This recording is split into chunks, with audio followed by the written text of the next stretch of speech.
महाराष्ट्र यूनानी medical association मूमा की Bhiwandi branch की जानिब से गुज़िश्ता दिनों मुनक्केदा CME में तिब्बिया कॉलेज बम्बई के साबिक प्रिंसिपल और दारुल हिजामा बम्बई के director doctor Shariq Zafar MD यूनानी मेडिसिन एंड PhD इन आयुर्वेदा ने शिरकत की। कपिंग थेरेपी यानी हिजामा पर यूनानी डॉक्टरों से तफसीली गुफ्तगू की और अपने तजुर्बात की स्लाइड्स की रोशनी में उनसे अपनी मालूमात शेयर की। मुकम्मल तकरीर मुलाहिज़ा फरमाएँ। एक सुन्नत तरीका इलाज भी है और सुन्नत तरीका इलाज जाहिर है आप लोग जानते हैं रसूलुल्लाह सल्लल्लाहु अलैहि वसल्लम ने जिस चीज़ को रिकमेंड किया वो कोई मामूली चीज़ तो हो नहीं सकती, लेकिन इसका मिसयूज़ नहीं होना चाहिए। सुन्नत के नाम पे एक्सप्लॉयटेशन नहीं होना चाहिए। जो एक्सप्लॉयटेशन सुन्नत के नाम पे हो रहा है वो गलत है। मैं यहाँ हिजामा कैसे होता है क्या होता है ये बताने नहीं आया हूँ। मैं बहुत सी ऐसी चीज़ों को पॉइंट आउट करने के लिए आया हूँ कि जो सिनेरियो है वो क्या है। आप लोग जो हैं वो रडार पे हैं। रडार जो होता है ना कि फोकस होता है, देखो थोड़ा सा राइट साइड हो जाएगी, कब गलत करेगा कब सही करेगा उस चीज़ को देखो। और फिर उसमें एक्शंस भी होते हैं, रिएक्शंस भी होते हैं, बहुत से मामलात होते हैं। 2007 में सऊदी ने भी हिजामा को बैन किया था, बाकायदा बैन किया गया, इसलिए कि उसका मिसयूज होने लगा था। बहुत से रिएक्शन सामने आए, बहुत से पेशेंट्स के कॉम्प्लिकेशन सामने आए और ऐसी जगह पे जहाँ से वो सुन्नत है ना है शुरू है वहाँ से, तो जाहिर बात है कि वहाँ पर बैन कर दिया जाए तो कुछ तो बात रही होगी। इस तरीके से तो बैन नहीं होगा। तो इस थेरेपी की अहमियत है, इसमें कोई शक नहीं, लेकिन सही तरीके से होना चाहिए, सही नॉलेज के साथ होना चाहिए।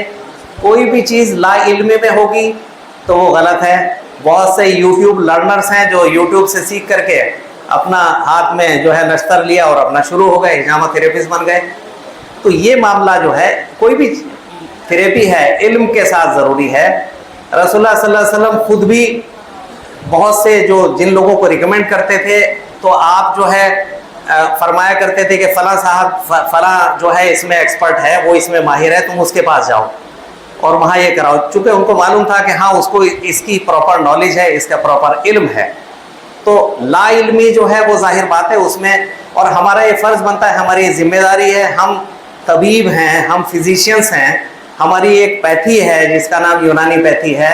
तो यूनानी पैथी के प्लेटफॉर्म से कोई ऐसा काम नहीं होना चाहिए कि फिर आप जो है रडार पे आए और फिर इंडिया में भी हिजामा बैन हो।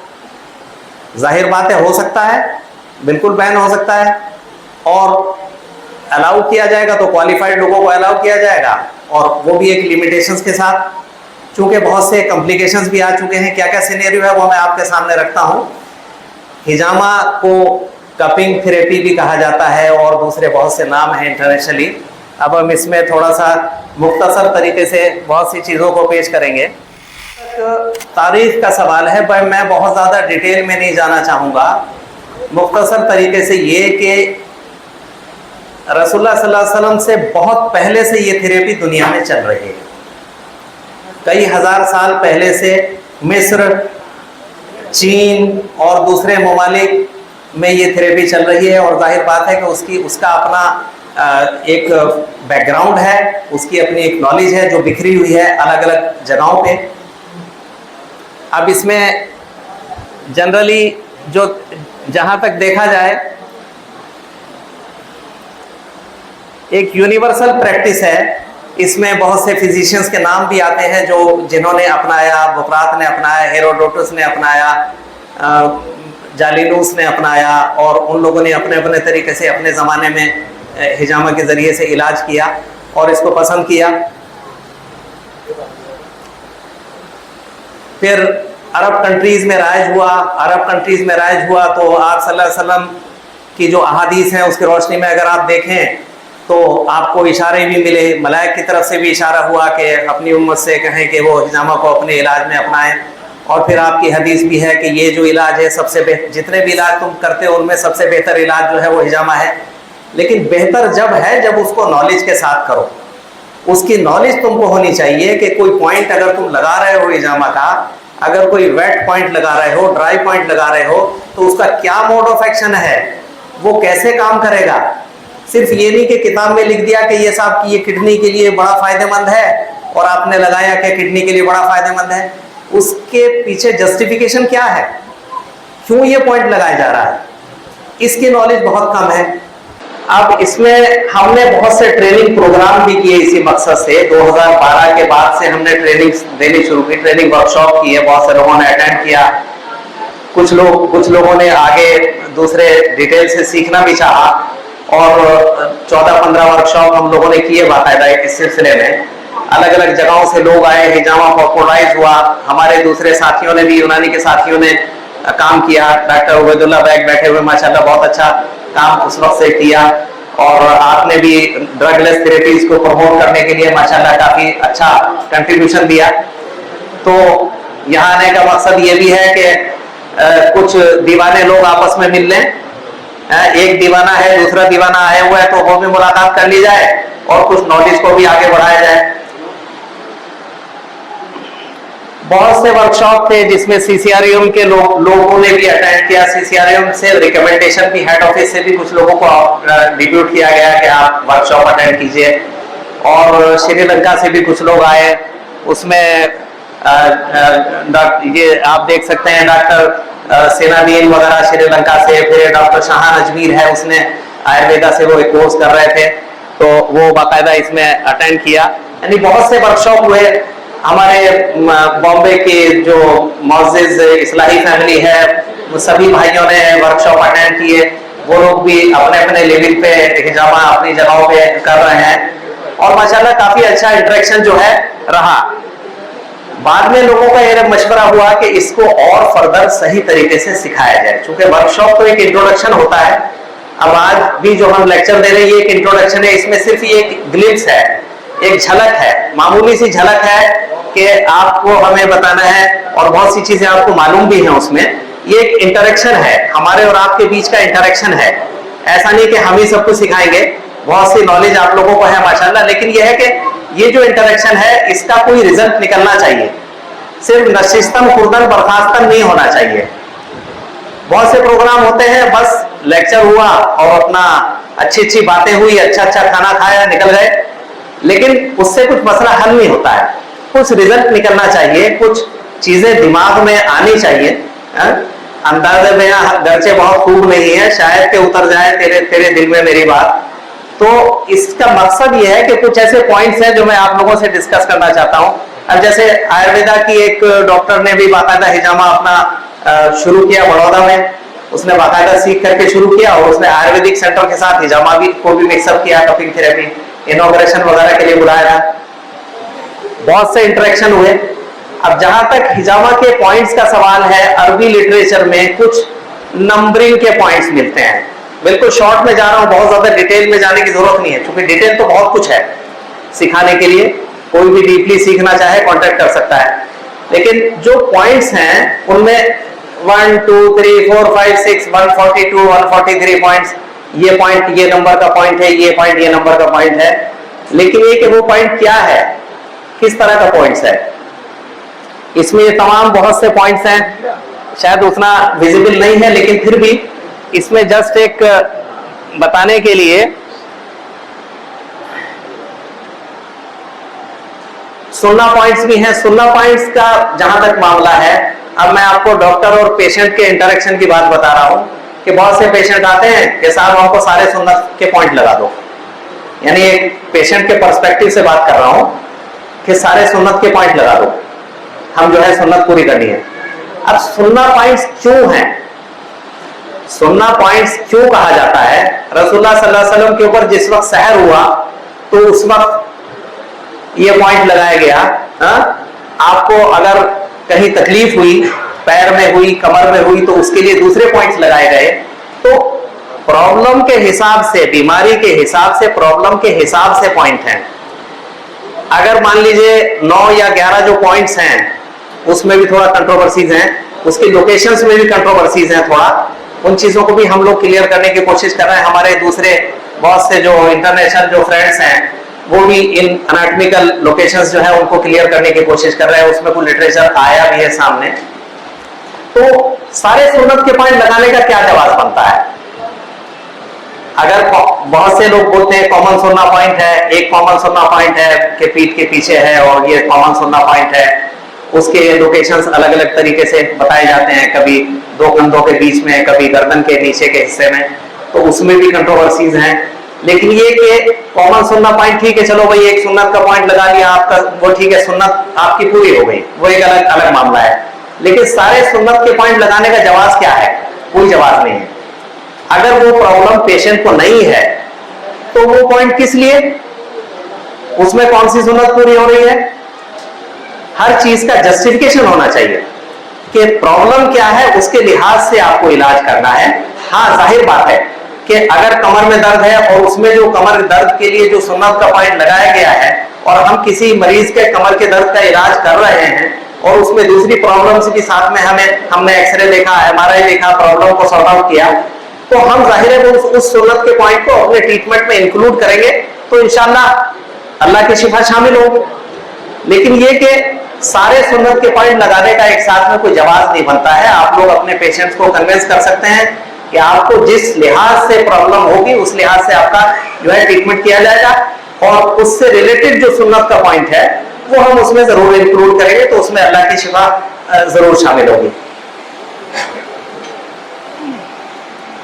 फिर बहुत सा जर्मन लिटरेचर में कुछ पॉइंट्स का ड्राई कपिंग के सिलसिले में जो है बहुत से पॉइंट्स का डिस्क्रिप्शन मिलता है और उनके अलग अलग लिटरेचर भी मौजूद है।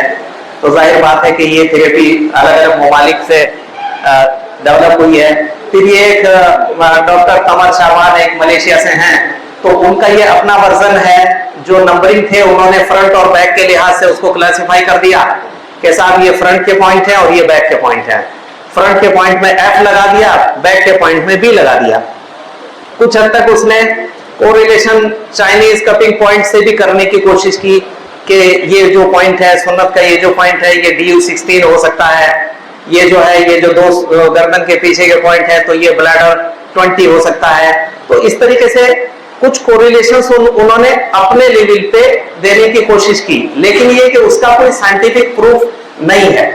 बहुत सी साइंटिफिक स्टडीज भी पब्लिश हुई हैं, लोगों ने अपने अपने लेवल पे काम भी किया है, अलग अलग मुल्कों में, अलग अलग कंट्रीज में काम हुआ है। बहुत सा पब्लिश लिटरेचर हिजामा पे है, हजारों पब्लिश पेपर है, एफिकेसी से रिलेटेड भी हैं।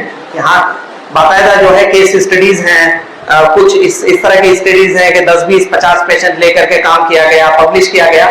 लोग अपने अपने लेवल पे कोशिश कर रहे हैं, रिसर्चर्स अपने अपने लेवल पे, डॉक्टर्स अपने अपने लेवल पे कोशिश कर रहे हैं कि ये जो थेरेपी है, जो इतनी एंशिएंट थेरेपी है, इसका कुछ साइंटिफिक बेस जो है डेवलप होना चाहिए। क्योंकि दुनिया एविडेंस बेस्ड रिसर्च की है, एविडेंस बेस अगर नहीं होगा तो आपकी बात कोई मानने के लिए तैयार नहीं होगा। आप लाख बोलते रहे कि मैंने ये पॉइंट लगाया और ये फायदा हो गया, क्यों फायदा हो गया, कैसे हो गया, व्हाट इज द जस्टिफिकेशन, क्या जस्टिफिकेशन है उसके पीछे, और आप सबूत उसका मुहैया करें कि सबूत के तौर पे पेशेंट पहले ये था, उसका पहले ये एक्सरे था, या पहले ऐसी रिपोर्ट थी, पहले ऐसे सिम्टम थे, बाद में ये सिम्टम हुए। यानी एविडेंस बेस्ड होना चाहिए, सबूत के बगैर किसी भी चीज को दुनिया एक्सेप्ट करने के लिए तैयार नहीं। अब इसमें आगे बढ़ते हैं। देखिए फॉर एग्जांपल जैसे मैंने बताया था GB20 गाल ब्लैडर 20 जो पॉइंट है उसकी लोकेशन जो दी गई है उसके लिहाज से किताबों में भी मिस्टेक है। डॉक्टर अमजद अली पाकिस्तान के राइटर हैं जिनकी उर्दू में एक बुक है हिजामा पे, अब नीचे उसी का फोटो दिया गया है, उसमें लोकेशन अलग दिख रही है और ये लोकेशन GB20 की अलग दिख रही है। हमारे एक फ्रेंड भी है डॉक्टर अब्दुल नासिर तौहीद, तो उन्होंने अपने लेवल पे अरब कंट्रीज में ये एनाटॉमिकल लोकेशंस जो है उनमें काफी मेहनत करने की कोशिश की है। इज ए सर्जन है वो। और इसमें क्या मिस्टेक होती है कि अब आप देखिए कि जो कप लगे हुए हैं गर्दन पे, पेशेंट भी हमसे डिमांड करते हैं कि साहब वो जो गर्दन पे 2 कप लगते हैं ना, जरा वो आप लगा दो। भाई क्यों लगा दो, किस चीज के लिए लगा दो? नहीं बस वो सुन्नत पूरी करनी है। अब आप क्या करेंगे, या तो पेशेंट को वापस भेजेंगे और या तो उसको समझाएंगे, बुझाएंगे, उसको जस्टिफिकेशन उसके पीछे कि भाई क्यों लगा रहे हो, गर्दन में दर्द है, क्या प्रॉब्लम है, ये और कोई बीमारी है ना। तो लोकेशन गलत हो जाती है। तो क्या हो रहा है, ये माल प्रैक्टिस चल रही है। अब ये लोकेशन क्या है, ये कैरोटिड से बहुत करीब है, कैरोटिड आर्टरी से बहुत करीब है। और जो लोग मरे हिजामा से, जो लोग मरे हैं, जो 1-2 केसेस है, गुजरात में एक केस हुआ था जिसमें एक आयुर्वेदिक डॉक्टर अरेस्ट हुआ था, उसके लिए इंक्वायरी हुई। इंक्वायरी के बाद ये हुआ, आर यू ए डॉक्टर? जब डिग्री जस्टिफाई हो गई कि ये डॉक्टर है, बाकी ये BAMS है, तो भाई ये खून निकालने की कौन सी थेरेपी कर रहे हो तुम? लोगों को नहीं मालूम था। पुलिस ने इन्वेस्टिगेशन किया, फिर ये पूछा कि ये डॉक्टर कौन सी मिनिस्ट्री के अंडर में आता है? पता चला कि ये आयुष के अंडर में आता है। अच्छा, आयुष में आता है, आयुष मंत्रालय को लिखा गया कि ये खून निकालने की कौन सी थेरेपी है? तो उन्होंने जस्टिफिकेशन दिया कि नहीं, ये है एक क्वालिफाइड डॉक्टर, जो आयुर्वेदिक डॉक्टर है या यूनानी है, वो कर सकता है। इनके यहाँ रक्त मोक्षण कहलाता है, इनके यहाँ हिजामा कहलाता है। He is qualified to do that. लेकिन वो किस तरीके से कर रहा है, ये उसकी अपनी रेस्पॉन्सिबिलिटी है। We are not responsible for that. तो जाहिर बात है कि गलत तरीके से करोगे, उसका गलत ही रिजल्ट निकलेगा। आप अगर कैरोटिड पे लगा दोगे 5 मिनट, पेशेंट जो है शॉक में चला जाएगा, ब्रेन की सप्लाई बंद, पेशेंट बेड के ऊपर ही मर सकता है। तो ये जो लोकेशंस हैं, इनकी बड़ी इंपॉर्टेंस है।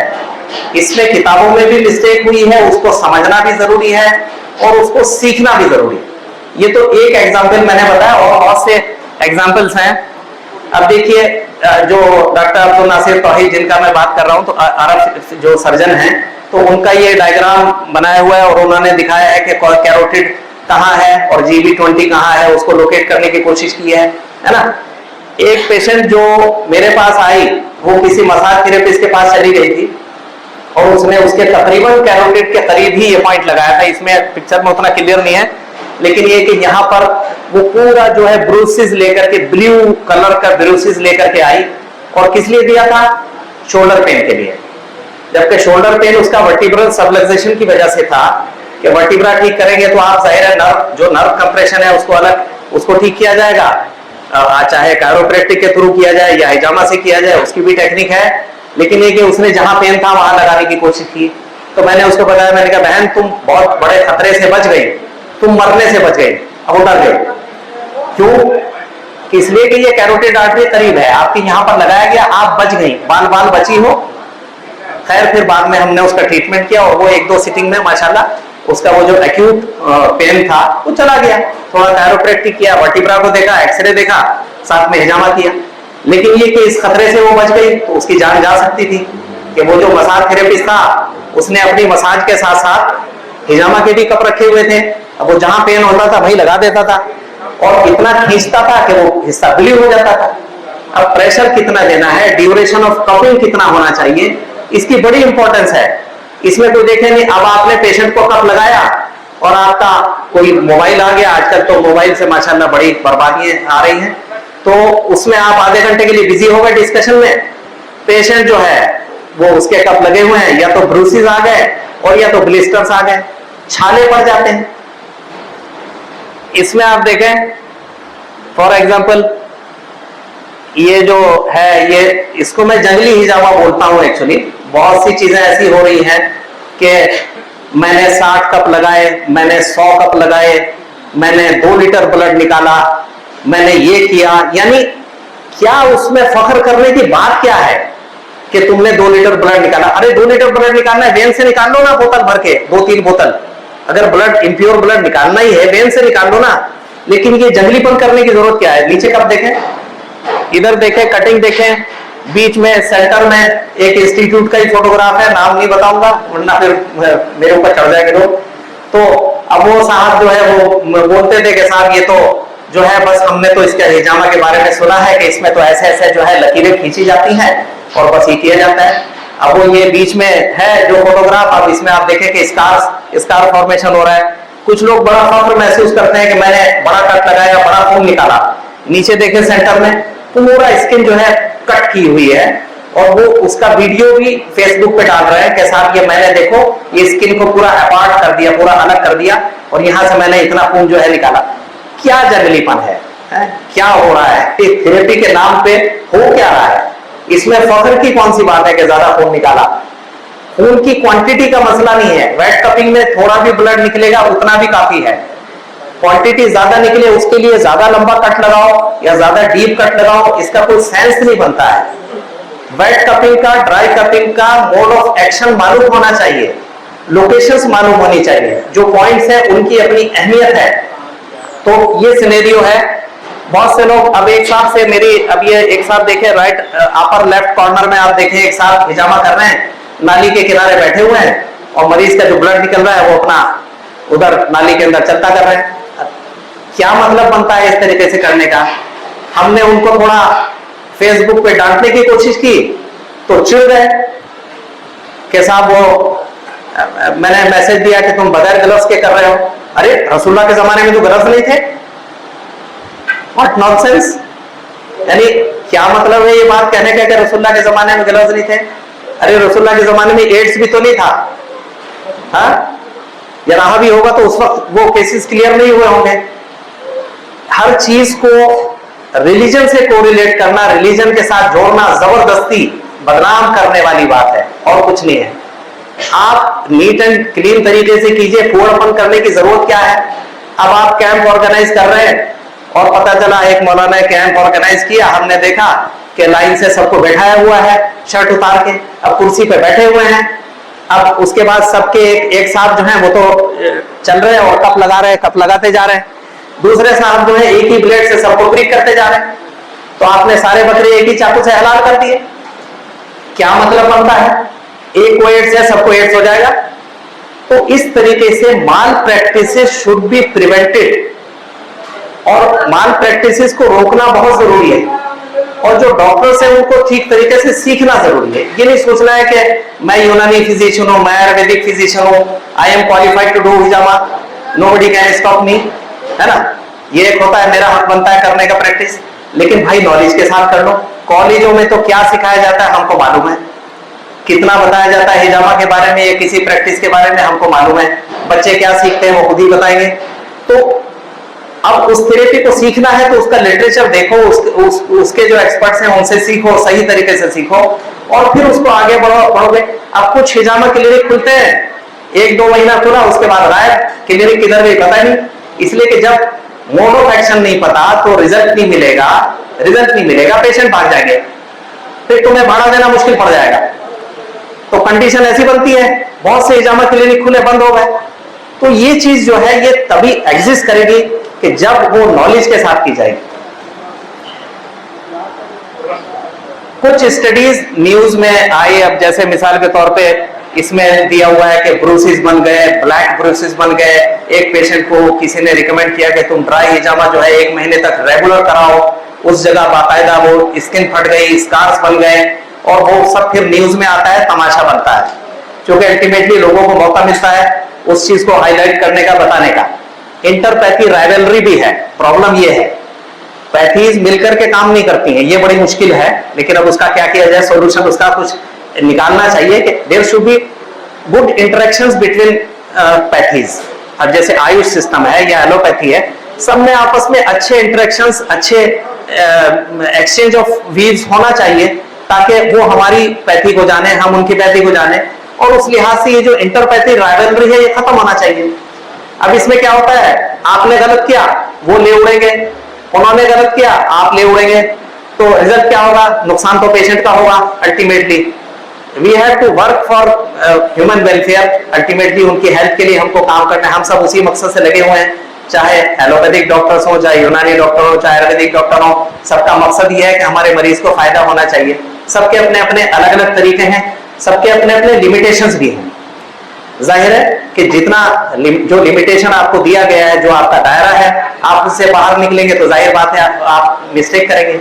आप फिजियोथेरेपिस्ट हैं तो आपको अपनी फिजियोथेरेपी की जो लिमिटेशंस है वो क्रॉस नहीं करनी है। जो काम सर्जन का है वो सर्जन को करने दीजिए, जो काम आपका है आप कीजिए।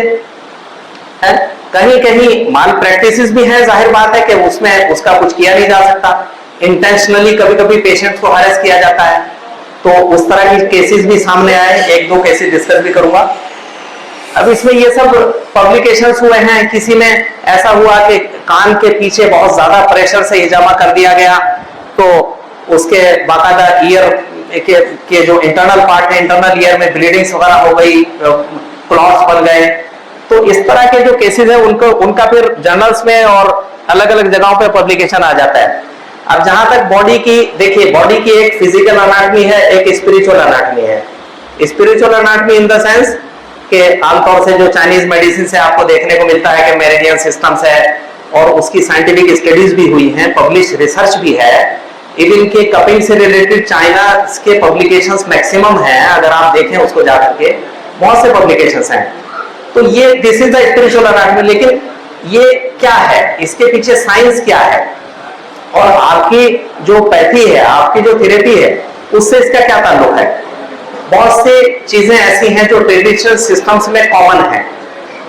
कॉमन इन द सेंस के जैसे एनर्जी वाला मामला है, हमारे यहाँ हराते दरिद्री है यूनानी में। इसके अलावा रूह का मामला है, लाइफ फोर्स कहा जाता है, रूह है, चाइनीज उसको ची बोलते हैं, हम उसको रूह बोलते हैं। यही जो स्पिरिचुअल अनाटमी है, इस पे चाइनीज ने मैक्सिमम काम किया, इसलिए वो चीज साइंटिफिक तरीके से सामने आई। हमारा जो लिटरेचर है उसमें जो जिक्र है जिन चीजों का, बहुत सा लिटरेचर ऐसा था जो एंशिएंट जो लिटरेचर्स थे, बहुत से लिटरेचर गायब हो गए, और ब्रीफिंग के चक्कर में भी गड़बड़ हुई है कि एक चीज, एक कंसेप्ट था, उसको आपने ब्रीफ करने के चक्कर में, जैसे बाद के राइटर्स ने बहुत सी किताबें लिखी हैं, उसमें ब्रीफिंग के चक्कर में क्या हुआ कि असल कंसेप्ट जो है गायब हो गया। अब रूह को सिर्फ रूह समझा जाता है कि रूह निकल गई तो जान चली गई, बस, इससे ज्यादा कुछ नहीं जानता कोई। रूह आई, इंसान लाइफ आ गई, और रूह चली गई तो जो है जान निकल गई। लेकिन ये रूह इंसान को क्यों दी गई? आप अगर देखें, जिस वक्त इंसान की जान निकलती है तो एक सेकंड में सारे फिजियोलॉजिकल फंक्शन जो है जीरो हो जाते हैं। एक सेकंड में, तो एक सेकंड में जीरो कैसे हो गया? अगर हार्ट को चलना था तो वो तो चलते रहना चाहिए था, धीरे धीरे मरना चाहिए था। लेकिन रूह निकली कि जिस्म जो है साकित हो गया, फिक्स हो गया, सर्कुलेशन भी, हर चीज। It means the physiological functions were under control of that particular रूह, and there are रूह channels also। मसाले के रूह का जिक्र है यूनानी में, मसाले के रूह। तो मसाले के रूह क्या है? यहीं से इशारा मिलता है, जो चाइनीज सिस्टम है, यहाँ इन लोगों ने उसको मेरिडियन चैनल्स कहा, आपके यहाँ मसाले के रूह कहा गया है। लेकिन आप उस मसाले के रूह की स्टडी तो करो। इसी तरीके से आयुर्वेद में मर्मा चैनल्स कहा गया है, मर्मा पॉइंट्स हैं। एक बाकायदा चेन्नई में, जो चेन्नई आईआईटी है, उन लोगों से हमारा इंटरेक्शन करने का मौका हुआ, और वहां एक साइंटिस्ट काम कर रहे थे मर्मा चैनल्स के ऊपर। वो लोग उसको वर्मा बोलते हैं, वर्मा चैनल्स। और उन लोगों ने बाकायदा कंप्यूटराइज उसका डायग्राम बनाया और उसके पॉइंट्स बनाए, और फिर उसमें सर्कुलेट होती हुई एनर्जी उन लोगों ने कंप्यूटराइज तरीके से दिखाने की कोशिश की। उस पर काम कर रहे थे। तो हमारे एक दोस्त हैं, थॉर्नटन स्टीकर, यूके का है, वो energy field, biofield, energy field पे उनका काफी रिसर्च है, काफी काम है। तो उसके साथ ही जाना हुआ था आईआईटी। तो उस वक्त उन लोगों से काफी अच्छा इंटरेक्शन हुआ, और ये था, मकसद यही था कि इस फील्ड में काम आगे बढ़ना चाहिए, और साइंटिफिक तरीके से एविडेंसेस जो है वो सामने आने चाहिए। क्योंकि आप रूह कितना चिल्लाते रहिए, कोई मानने वाला नहीं है जब तक आप उसका कोई साइंटिफिक प्रूफ नहीं देंगे। साइंटिफिक प्रूफ अलग अलग तरीके से लोगों ने देने की कोशिश भी की है अपने तौर पे। इन चीजों का ज्यादा डिस्कशन नहीं करूंगा कि ब्लड सर्कुलेशन कैसा होना चाहिए। जाहिर है स्किन इलास्टिसिटी और बहुत से पैरामीटर्स ऐसे हैं जो हमें कंसीडर करने पड़ते हैं एक कपिंग थेरेपी के दौरान, कि सर्कुलेशन कैसा है, बॉडी की इलास्टिसिटी। अब स्किन मान लीजिए एकदम फ्रेजाइल स्किन है और आपने ज्यादा प्रेशर से कप लगा दिया, स्किन फट जाएगी, ब्लड निकल आएगा, ड्राई कप में ही ब्लीडिंग शुरू हो जाएगी। हर सिस्टम में लाइफ फोर्स की अहमियत है, रूह की अहमियत है हर सिस्टम में, जिसमें लाइफ फोर्स कहीं में, जैसे आयुर्वेद में उसको प्राण कहा गया है, हमारे यहाँ रूह कहा गया है, चाइना में ची या की कहा गया है ना। तो ये अलग अलग नाम मिलते हैं रूह के। लेकिन रूह क्या है, इस पर बहुत से लोगों ने साइंटिफिक काम करने की कोशिश भी की है, और उसके कोरिलेशंस भी दिए हैं। जैसे हमारे यहाँ रूह हैवानी, रूह नफसानी, रूह तबई कहा जाता है। तो रूह नफसानी जाहिर है ब्रेन और नर्वस सिस्टम से जो रिलेटेड है, रूह हैवानी जो सर्कुलेशन से रिलेटेड है, हार्ट सर्कुलेशन, रूह तबई जो मेटाबॉलिज्म डाइजेशन से रिलेटेड है। तो अलग अलग कुव्वत तबीया, कुव्वत हैवानिया, कुव्वत नफसानिया, कुव्वत जाज़िबा, कुव्वत मासिका, कुव्वत दाफिया। तो ये सब जो नाम है ये अलग अलग हैं, और दवाएं इसके लिहाज से दवाएं भी मौजूद हैं। जैसे कुछ दवाओं के बारे में डायरेक्ट लिखा हुआ है, जैसे कुछ जमुर्रत है, अब कुश्ता ज़मूरत के बारे में लिखा है कि ये रूह की मिकदार को बढ़ाता है। अब रूह की मिकदार को बढ़ाता है, it means it's improving the energy circulation और life force circulation within some particular tissues of the body. रूह की मिकदार को बढ़ाना, कुछ दवाओं को गर्म कहा जाता है, कुछ दवाओं को सर्द कहा जाता है। तो गर्म दवाएं हरारत गरीजी को बढ़ा रही है, एनर्जी को बढ़ा रही है। इसी तरीके से कपिंग थेरेपी के पॉइंट्स भी हैं कि कुछ पॉइंट्स ऐसे हैं कि जो हरारत गरीजी को बढ़ाते हैं, कुछ पॉइंट्स ऐसे हैं जो यानी बढ़ी हुई जो हीट है, पैथोजेनिक हीट जिसको कहा जाता है, उसको कम करते हैं। तो कहीं हमें पैथोजेनिक हीट को कम करने की जरूरत होती है, कहीं हमें एनर्जी को बढ़ाने की जरूरत होती है, कहीं बुरुदत पैदा करनी है, कहीं हरारत पैदा करनी है ना, कहीं हमें एब्जॉर्प्शन बढ़ाना है, कुव्वत जाज़िबा को बढ़ाना है, कहीं हमें कुव्वत दफ़ा को बढ़ाना है। तो ये सब चीज इन मामलात का समझना जरूरी है। इब्ने सीना ने इस पर बहुत काम किया, जाहिर है उनकी अब कानून भी है और दूसरी किताबें भी लिखी जिसमें सब्सटेंशियलिटी ऑफ सोल के बारे में, रूह के बारे में। इसी तरह से देखा जाए तो जो रिलीजियस लीडर थे जैसे इमाम अल गजाली, तो उनके लिटरेचर में कल्ब, रूह, नफ्स, अक्ल, इन सब का डिस्क्रिप्शन मिलता है। एंशिएंट जो दौर अगर देखा जाए तो उसमें ट्रीटमेंट, शिफा और डॉक्टर्स या रिलीजन ये अलग अलग नहीं थे, ये डिवीजन अब हो गया। बाकायदा जो रिलीजियस लोग थे, जो मजहबी लोग थे, उनको भी रूह की नॉलेज थी, कल्ब की, नफ्स की नॉलेज थी। तो बहुत सी बीमारियां ऐसी हैं जहां फिजिकल मामला है, कहीं स्पिरिचुअल मामला भी है। तो फिजिकल स्पिरिचुअल दोनों चीजों को समझ के चलेंगे तभी ट्रीटमेंट होगा। सिर्फ अगर मटेरियलिस्टिक वे में सोचते रहेंगे तो रूहानी जो 50% जो डायग्नोसिस है आपका वो मिस हो जाएगा। फॉर एग्जाम्पल, एक पेशेंट इस तरह का आया कि जिसमें एक आंख की उसकी जो विजन थी वो बिल्कुल चली गई थी। हिजामा से ही उसका ट्रीटमेंट किया, फॉर एग्जाम्पल बता रहा हूं। उसमें क्या था कि मैंने उसकी नब्ज चेक की। मेरी आदत यह है कि मैं दोनों हाथों के नब्ज जो है वो दोनों हाथों के नब्ज चेक करता हूं, सिर्फ एक हाथ के नब्ज के ऊपर भरोसा नहीं करता हूं। शुरू से पता नहीं क्या शौक है, लेकिन उसमें हमने देखा कि दोनों जो हाथों की नब्ज थी वो अलग अलग थी। अब एक साइड की आई साइड बिल्कुल ठीक है, दूसरी साइड की आई साइड बिल्कुल गई हुई है, और ऑफ्थल्मोलॉजिस्ट ने बोल दिया भाई तुम्हारी नस जो है सूख गई है, हम इसके बारे में कुछ नहीं कर सकते। यानी टोटली ब्लाइंड था, हल्का सा ब्लरिंग बस थी, बाकी कुछ दिखाई नहीं देता था। लेकिन दोनों साइड की जो नब्ज थी वो डिफरेंट थी। अब एक तरफ बलगम का गलबा दिखाई दे रहा है, एक तरफ सौदावियत दिखाई दे रही है। तो ये क्या है?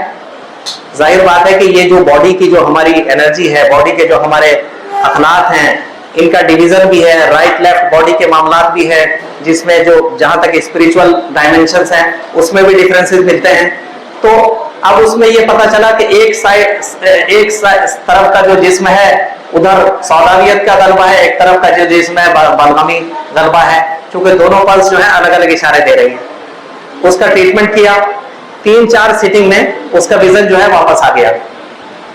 अब विजन वापस आया तो जाहिर बात है कि उनके लिए तो एक हैरानी की बात हो गई पेशेंट के लिए। उसने अपने ऑफ्थल्मोलॉजिस्ट को भी बताया तो उसने बड़ा पसंद किया, उसने अप्रिशिएट किया। आई अप्रिशिएट दिस ट्रीटमेंट, मैं इसको अप्रिशिएट करता हूँ, ये जो तुम बता रहे हो ये हमारे लिए अनबिलीवेबल है। तो हर एक पैथी के अपनी अपनी क्वालिटी है, अपने अपने डायमेंशंस हैं, उसको समझ करके ट्रीटमेंट किया जाए तो बड़ी सक्सेस भी मिलती है, जिसमें हैरानी आपको खुद भी होगी कि ये कैसे ठीक हो गया, लेकिन ठीक हुआ। इसमें देखिए कुछ रूहानी बीमारियां भी कही जाती है। रूहानी बीमारियां, अब बुज़दिली भी रूहानी बीमारी है, गुस्सा भी रूहानी बीमारी है, जिसका बाकायदा जिक्र मिलता है रिलीजियस किताबों में भी, है ना, और हमारे अपनी जो यूनानी किताबें हैं उसमें भी। रूहानी तौर से फिजिशियन भी अगर बीमार है, जैसे पहला जो ये दिया गया कि एडिक्शन टू वेल्थ, फेम, तो उसका जो एडिक्शन है, पैसे का जो लालच है, ये आदमी को रूहानी तौर से बीमार बना सकता है। तो आपके हाथ से शिफा छिन जाएगी अगर आप सिर्फ पैसा पैसा पैसा करते रहेंगे, तो वो जो शिफा है ना वो अल्लाह के तरफ से जो मिली है वो छिन जाएगी, आप रूहानी तौर से बीमार हो जाएंगे। जब आप रूहानी तौर से बीमार होंगे तो आप अपने मरीज को कैसे शिफा याब कर सकते हैं? तो बहुत सी चीजें ऐसी हैं जिनका रूहानी बीमारियों का इलाज भी हम हिजामा के जरिए से कर सकते हैं। हिजामा के जरिए हम बिहेवियर को चेंज कर सकते हैं। अब आगे चलते हैं हम, ये डिफरेंट थेरेपीज का जिक्र है, ये भी एक एग्जांपल था, इसका जिक्र नहीं करूंगा अभी। जैसे इब्नुल कफ का जो लिटरेचर है, इब्नुल कफ एक यूनानी फिजिशियन गुजरे हैं, उन्होंने बताया है कि हम सर्द दवाओं के जरिए से जो मसाली के रूह है, हम रूह के जो चैनल्स हैं, मसाली के रूह हैं, हम उनको ब्लॉक कर सकते हैं और उसके जरिए से हम दर्द को दबा सकते हैं।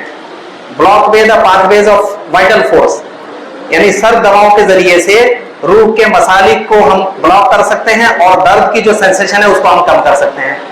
तो सर्द दवाएं देकर के दर्द को कम करने का जो एनाल्जेसिया का जो कंसेप्ट है, ये यूनानी में मिलता है कि हम इसमें रूह के चैनल जो है उनको, उनके पाथवे जो है उसको हम ब्लॉक करें तो ये पेन की सेंसेशन जो है कम हो जाएगी, दर्द जो है इमीडिएट कम हो जाएगा।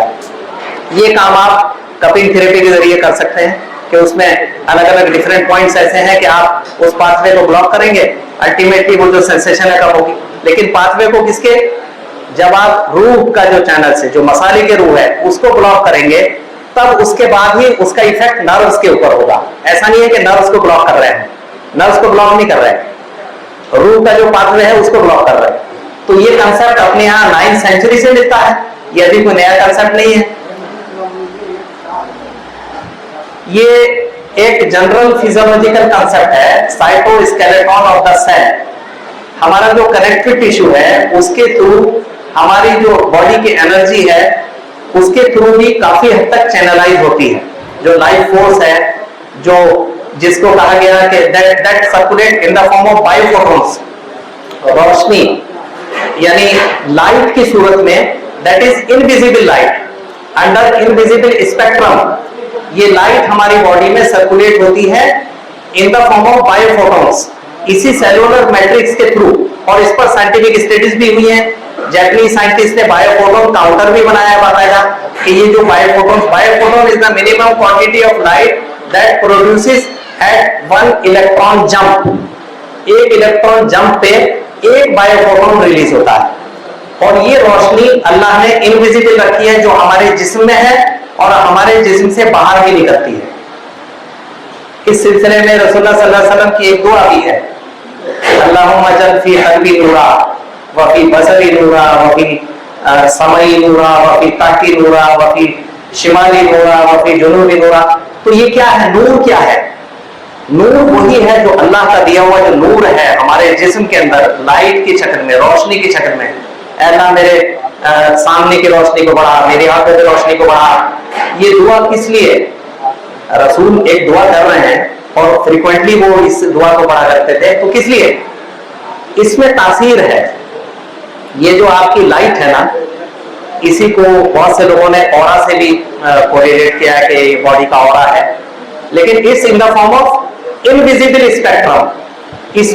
इसको मेजर करने की लोगों ने कोशिश भी की है कि जो लाइट एमिट हो रही है बॉडी से वो किस फॉर्म में। तो इस लाइट के certainly there are some physiological functions. ये जो बायोफोटॉन्स है, each cell is communicating with each other. हर सेल एक दूसरे के साथ कम्युनिकेट कर रही है इस लाइट के थ्रू। तो रूह से इसका ताल्लुक है।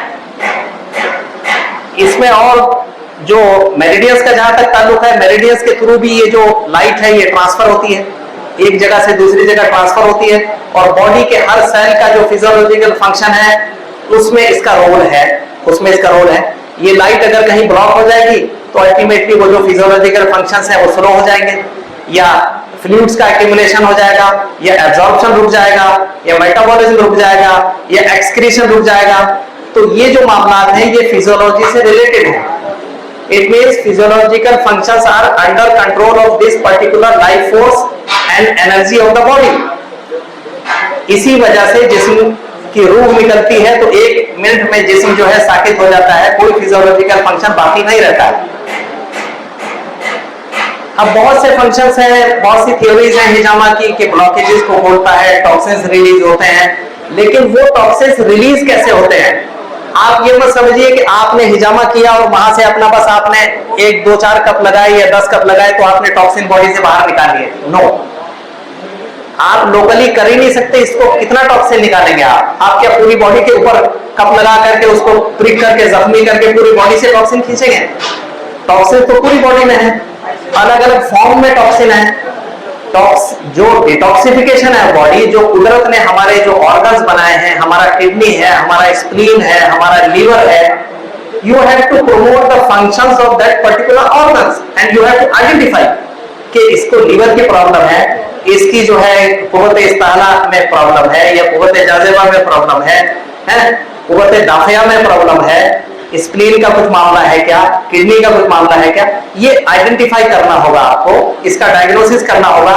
तो उसके थ्रू आप उस सिस्टम को एक्टिवेट करने के लिए पॉइंट लगाएंगे, और जाहिर बात है कि वो मामला बगैर बाहर बहुत ज्यादा खून खींचे वो मामला कुदरती तौर से इंटरनली ही सॉल्व हो जाएगा, और वो टॉक्सिन जो है बॉडी खुद ही उसको डिटॉक्सिफाई करेगी।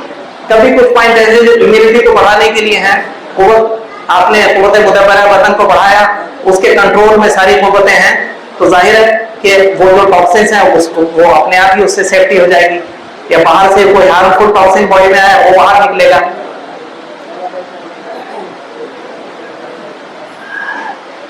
अब इसमें दूसरा एस्पेक्ट आता है रिफ्लेक्स जोन्स, जो डर्माटोम्स है, जितने फिजियोथेरेपिस्ट हैं वो भी जानते हैं, there are some dermatomes as per the vertebral column, segmentation है कि C1 है तो C1 से कौन सा पोर्शन रिलेटेड है, C2 से कहां कौन से नर्व सप्लाई है, कौन सा प्लेक्सिस है, और वहां से कौन सा फेशिया जुड़ा हुआ है। तो उससे रिलेटेड जितनी पेनफुल कंडीशन से बड़ा फायदा होता है, लेकिन उसमें आपको आइडेंटिफाई करना है। अब ये नहीं है कि पेशेंट ने बताया यहाँ मेरा दर्द हो रहा है तो मैंने यहाँ कप लगा के वहां से ब्लड निकाल लिया, कभी ठीक नहीं होने वाला। आपको ये देखना पड़ेगा कि ये कौन से सेगमेंटेशन में आ रहा है, कौन सा डर्माटोम है, कहां से रिलेशन है, कौन से वर्टिब्रा से रिलेशन है, कहीं वहां कोई सबलक्सेशन तो नहीं। हो सकता है आपको कायरोप्रैक्टिक भी करना पड़े, मामूली जो इलाज भी रियल है वो एक अलग मामला है, उसके बारे में कभी इंशाल्लाह डिटेल से लेक्चर एक बार बाद में उसकी तफसील बताएंगे।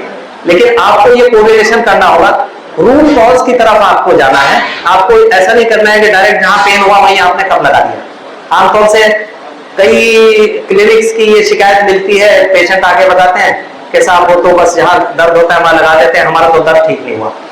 कई दफा ऐसा होता है कि पेशेंट आके खुद बताता है, मतलब थेरेपिस्ट पूछता है कहां लगाऊं।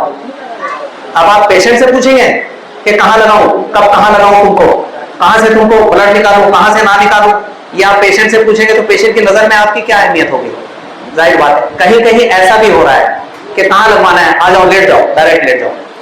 एक जगह का किस्सा बताता हूँ, एक साहब बहुत बड़े हिजामा थेरेपिस्ट बनते हैं, तो उसमें क्या हुआ कि एक पेशेंट आया, एक जैन पेशेंट था मेरे पास आया, हिंदू पेशेंट था, मेरे पास आया, बोला कि सब साहब बहुत जगह से छानबीन करके आपके पास आया हूँ, और तब मैं सेटिस्फाई हूँ कि हाँ आपके पास मैं करूंगा तो जो भी आप करेंगे अच्छा करेंगे।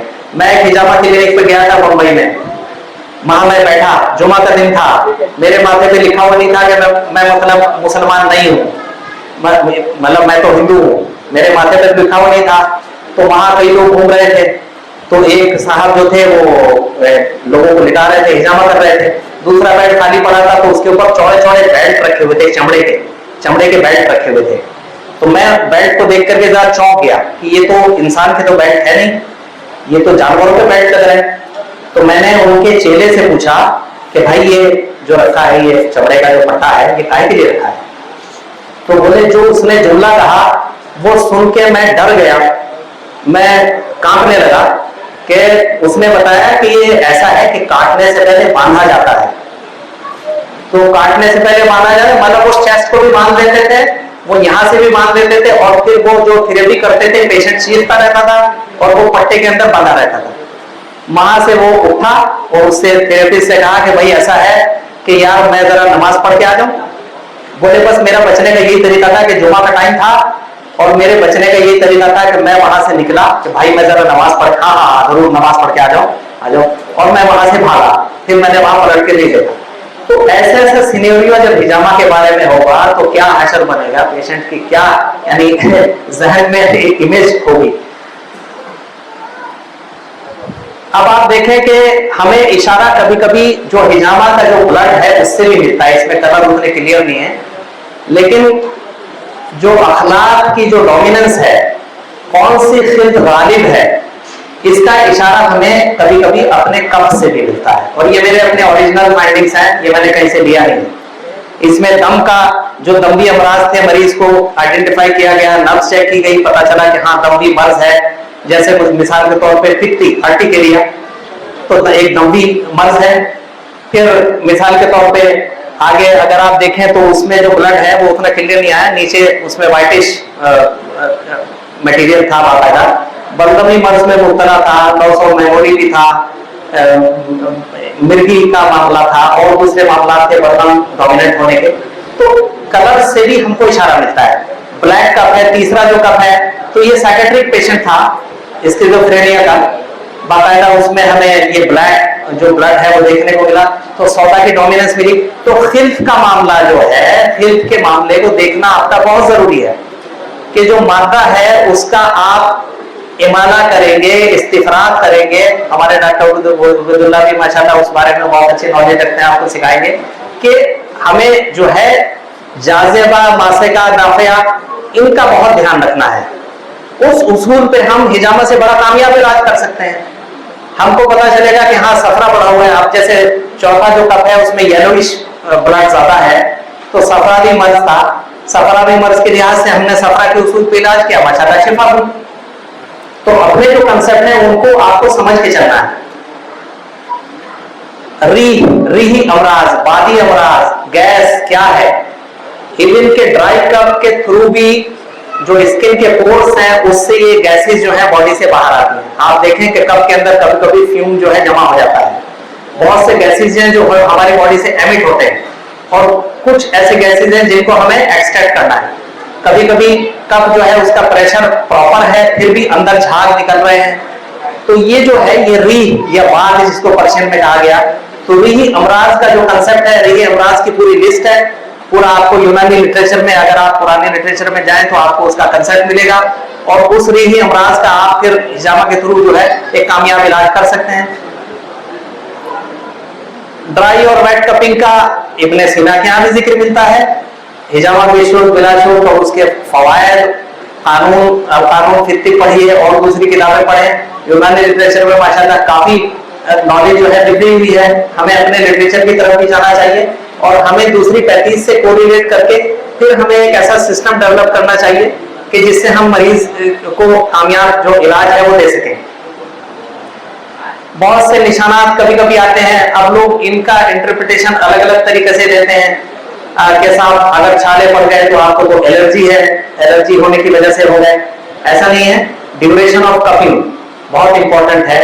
नॉर्मल इंसान में भी अगर आप 45 मिनट लगा देंगे कप तो 100% जो है ब्लिस्टर्स आ जाएंगे, सीरम जमा हो जाएगी और पेशेंट को इतना पेन होगा कि आपके क्लिनिक पे कभी दोबारा नहीं आएगा। इसलिए कि नर्व एंडिंग्स हैं और वो ब्लिस्टर पड़ने के बाद वो प्रॉब्लम जो सामने आती है। ब्लिस्टर लेकर के भी लोग आते हैं हमारे पास कभी कभी, कह रहे साहब एक जगह गया था, वहां हिजामा कराया, वहां तो हालत खराब हो गई कि छाले पड़ गए सब जगह, जो है क्या करें, हम तो डर गए, हम अब हिजामा तक नहीं कराएंगे। हम आपके पास आए तो आप हमारा कुछ इलाज कर सकते हैं, तो सही तरीके से कर दी। तो अलग अलग इंडिकेशंस मिलते हैं। कहीं जो है कहा जाता है कि रूह जो है की सप्लाई कम है, लिटरेचर में है कि रूह की सप्लाई कम है तो सर्कुलेशन कम हो गया। तो ये सब मामला हैं। इसमें आप देखें तो अगर आप इसमें देखेंगे तो छाले पड़े हुए हैं, ब्लिस्टर देखिए आप। एक पेशेंट हमारे पास आए, जो तीसरी स्लाइड है लास्ट की, एक पेशेंट पतला दुबला पेशेंट हमारे पास आया और बाकायदा जो हमने ड्राई कप लगाए, ड्राई कप के अंदर ही ऑयल के ड्रॉपलेट्स आ गए। तो ड्रॉपलेट्स ऐसे कि वो येलोइश जो अलग से शायद उतना क्लियर नहीं है, लेकिन ड्रॉपलेट्स आए बाकायदा। और फिर हमने उस पेशेंट को सजेस्ट किया कि तुम अपना जरा जाकर के लिपिड प्रोफाइल कराओ। अब एक पतला दुबला पेशेंट, कितना कोलेस्ट्रॉल हो सकता है? 200 होगा, 250 होगा, 300 होगा, इससे ज्यादा तो नहीं होगा। 800 था जब कोलेस्ट्रॉल चेक किया गया, ट्राइग्लिसराइड ये सब जो है अबव 800। तो मैंने उसको कहा तो भाई ये तो इसमें तो बड़ा खतरा है, तुम इलाज करो सही तरीके से, अपनी बॉडी की चर्बी को कंट्रोल करो। अब एक पतले दुबले इंसान में इतने हाई लेवल, तो ये इशारे जो है डायग्नोसिस भी हिजामा के जरिए से किया जा सकता है।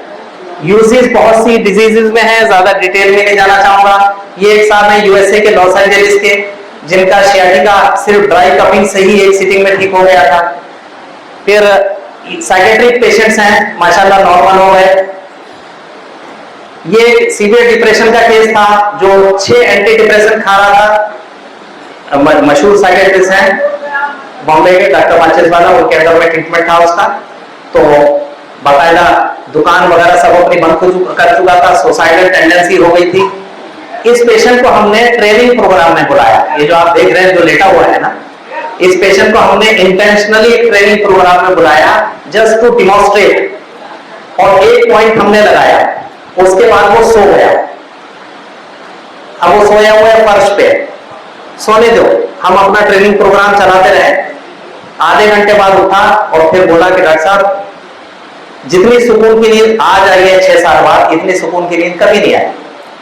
और उस दिन के बाद से वो पेशेंट ठीक हो गया, सारे एंटी डिप्रेशन बंद कर दिए, नॉर्मल लाइफ की तरफ आ गया, चेहरा जो जरूर हो गया था वो सूट हो गया, दोबारा से शॉप ओपन की, उसकी लाइफ दोबारा रिवाइव हो गई।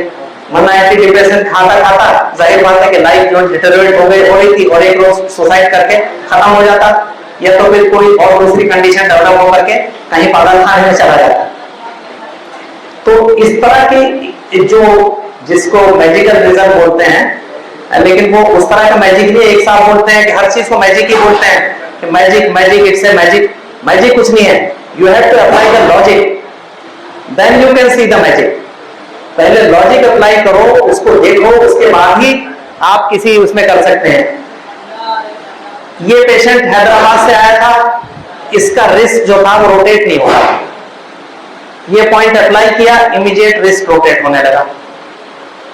अब ये क्या है, ब्लॉक था, पाथवे ब्लॉक था, और जैसे पाथवे खुले इमीडिएट जो है रोटेशन शुरू हो गया।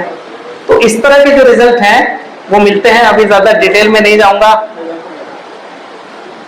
एक पेशेंट था हाइपर एसिडिटी का, सीवियर हाइपर एसिडिटी। ये हमारा ट्रेनी था जो बेंगलोर से आया था। वो कहता था कि मैं कोई चीज खा नहीं सकता, मुझे उल्टियां हो जाती हैं। तो उसका बाकायदा वर्टिब्रा का सबलक्सेशन था, हमने थोड़ा कायरोप्रैक्टिक किया, हिजामा किया। उस दिन के बाद से उसकी हाइपर एसिडिटी हमेशा के लिए चली गई, वरना वो एंटासिड ले लेके 6 साल से परेशान था। तो बहुत से पेशेंट्स हैं। अभी रिसेंटली एक जो पेशेंट है इंटरस्टिशियल लंग डिजीज।